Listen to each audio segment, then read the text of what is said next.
for you to think about. Now, the last thing that I wanted to share with you is on this topic of now that you're older, you want different things. So I wanted to share some notes on this because I've been recently thinking about a lot of friends of mine and people who I've encountered who, when they were younger, they believed certain things and they had certain philosophies and they wanted certain things and they hated certain people and they believed certain things. But over the years, they've grown. Over the years, they've developed. And actually, their appetite now has changed. Their motivations have now changed. Their emotional state has now changed. But the issue is, their life hasn't changed to match where they're at the moment. So, for example, some of you guys, when you were younger, you had no hope. Couldn't be asked, and you didn't believe anything to do with relationships. You weren't interested. You never wanted to get married. You never wanted to ever be in a relationship. It wasn't even on your radar. Cass, I'm not interested. I don't care. Okay, my parents got divorced. Everyone I know has split up. I don't want anything to do with marriage. But you've now found yourself in a situation where actually things have changed. You found yourself in a situation now where you found a girl that you actually like. Like, she's pretty decent. And marriage is important to her. And the thing is, because you're still living from that prism and from that paradigm of when you were younger, you've not realized that you've changed now. Okay? You've changed. You've developed. Things have definitely changed in your life. And actually, now you do consider marriage. It is something that could be on the cards. And what I'm saying to you now is, don't allow the fact that when you were younger, you believe something to then have to carry it all throughout your life. You can change it if you really want to. You can update it. Yes, I get it. There's going to be some people who may say, well, hold on a minute, but you've always said you don't believe in marriage. Look, that's life. No one is ever going to fully accept any of the decisions you make. There's always going to be somebody who's going to be like, well, you're lying, you're cheating, well, it's fake, whatever. If you don't want criticism in your life, do nothing, hope for nothing, don't do anything if you don't ever want anyone to criticize you, ever. Right? That's the only way that you not get criticism. There's some of you who, when you were younger, you really hated your mum. You hated her. You two never got on. You had a terrible relationship. She never really understood you. You never really clicked. It just wasn't good. But now that you've got older, you've started to understand a bit more. You've started yourself to experience some of the problems that your mum went through, trying to become a single mum, trying to live up to the expectation of a wife, trying to live up to expectations of trying to raise a family, of trying to make money, but also trying to be in a relationship. But then all the problems with having problems with the mum and that relationship and the complexities of it. And you've started to really get your mum and start to get her.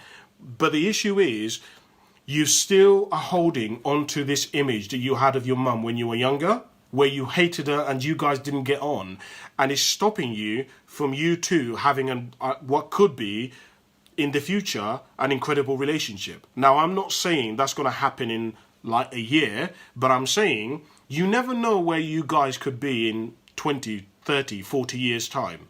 Right? Your mum isn't getting any younger, but you've grown, you've matured, right? Your perspective of life, your experience has intensified. It's taken on different layers and different levels. And so you see the world differently now. As a result, you see your mum differently. And what I'm saying to you is, don't allow what you went through when you were younger and the way that you experienced and the relationship that you had with your parents and your mum when you were younger to stop you from developing and letting that relationship that you could have now evolve into something different. I'm saying to you that some of you guys, when you were younger, honestly, you couldn't give a shit about anything, right? You were not motivated. You didn't have any desire to do anything in your life.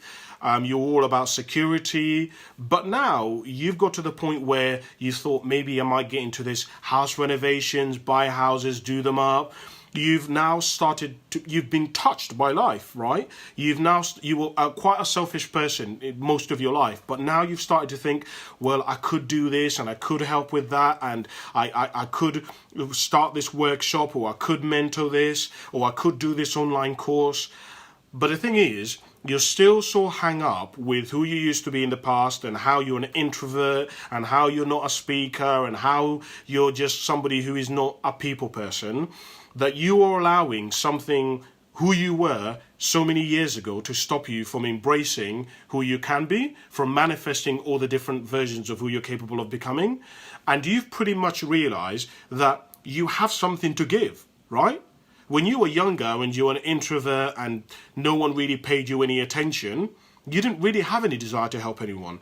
But now you've realized, actually, God, you doing whatever it is that you do genuinely is actually of a benefit to people. It genuinely helps people, and people love it, and people appreciate you for doing it.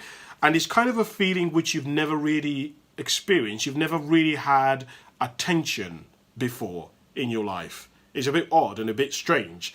And you've never had anyone who genuinely has been like, thank you so much. But it started to happen in your life. And what I would share with you is, look, you're older now, okay? You've changed. You've developed. Forget about that shit. Forget about what you were like when you were younger, right? Update your philosophy.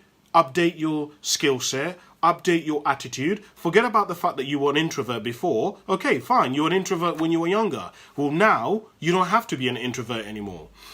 You know, when sometimes I watch films, and one of the things that I absolutely love about films is I love coming of age movies.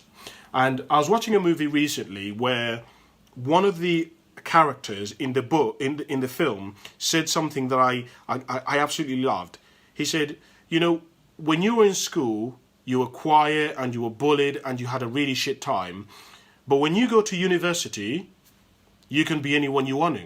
Because at university, nobody knows you, nobody knows your past, nobody knows the experience that you had. You can literally become anyone that you want to be. You can be interested in whatever you want to be interested in. Well, let's just bring that back down to earth, and let me say this to you. We live in a world today where you can be anything you want, man. Forget about how you've been in the past. Forget about what people say you like. Embrace who you want to become. Be like a butterfly, man. One day you're a caterpillar, the next day you're a butterfly. We live in a world today where you can do that, right? You know, it's funny because I spend a lot of time coaching leaders and talking to leaders and interviewing leaders. And one of the things that I've learned about leaders, and it's been a shock to me actually, is do you know what? I would have thought that most leaders would be charismatic and they would be outgoing and they'd be like these really kind of bourgeois, kind of vivacious individuals. But most leaders, people who genuinely make change in life, they're usually like just normal people. They're usually very quiet, but they're really good at doing something. They're usually not the most cleverest people, but they just have a really strong desire to make change or to make some improvements. And a lot of the time, they end up functioning in an area where most people would not think that they would be functioning in. And part of the reason, and I bet you guys have realized this. Have you ever like studied somebody, and when you've studied them, you thought, oh, like somebody like Ronaldo or somebody like Usain Bolt, that they must have been born like prodigies, and they must have some amazing life, and they must be like some extravagant background. But then you study their life, and they're like just normal people, and they eat normal food, and they had a normal background, and you're like, well, how can somebody like that ever do remarkable things? And a lot of the time, it's just because they were courageous enough to dare to actually try it. You know, I was saying to somebody the other day that we live in a world today where most of us think that the fastest runner in the world is people like Usain Bolt. That is not true. The fastest runner on the planet, most of us don't know who that person is.